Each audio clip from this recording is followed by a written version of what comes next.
Good morning, Trinidad and Tobago. Welcome to Read-a-Thon session number 2.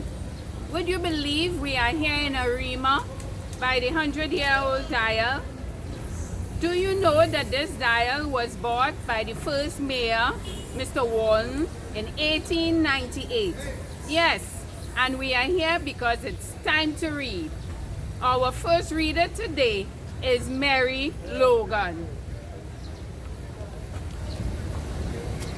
Hello. So I'll be reading from the book Breaking Through the Wall, a marathoner's story by Dolores E. Cross. I emerged from my mother's womb with a smile on my face on a warm summer day in Newark, New Jersey, a few years before America entered the Second World War. I became the second of 2 daughters born to Ozzie and Charlie Tucker. Dolores, you were born smiling, my mother told me. Nurses from all over the hospital came to see you, the little baby girl with a smile.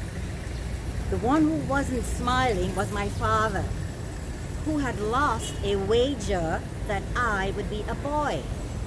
He had been so confident having a son that he and Ma had not even considered girls' names. My Auntie Lottie, my mother's younger sister, responded to the urgency of the situation by proposing the name Dolores after the 1930s star Dolores Del Rio.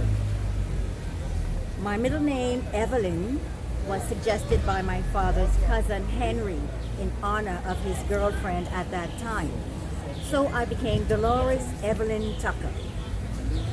Dad and my sister Jean, all of the 11 months older than I am, brought me and Ma home from the hospital to our apartment in a wood frame 3-flat in Newark.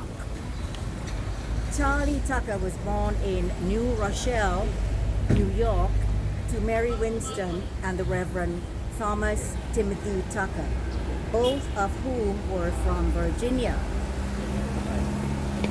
In his youth, Charlie was the free spirit among his 7 brothers and 1 sister, and the one most likely to clash with his serious father, a Baptist minister.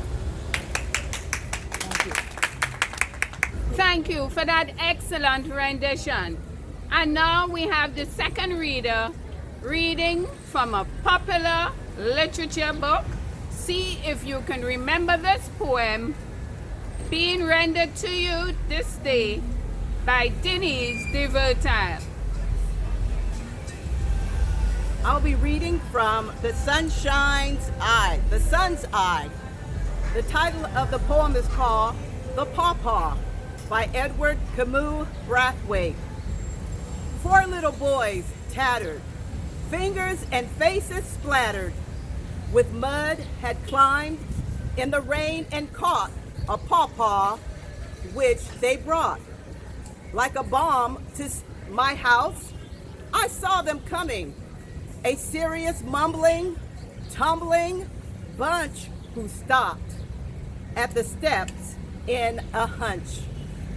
Releasing the fruit from the leaf it was wrapped in. I watched them carefully wash the pawpaw like a nugget of gold. This done with rainwater till it shone.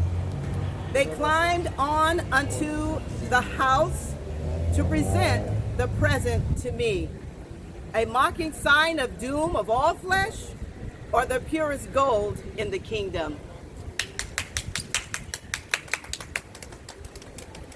Thank you for that excellent rendition.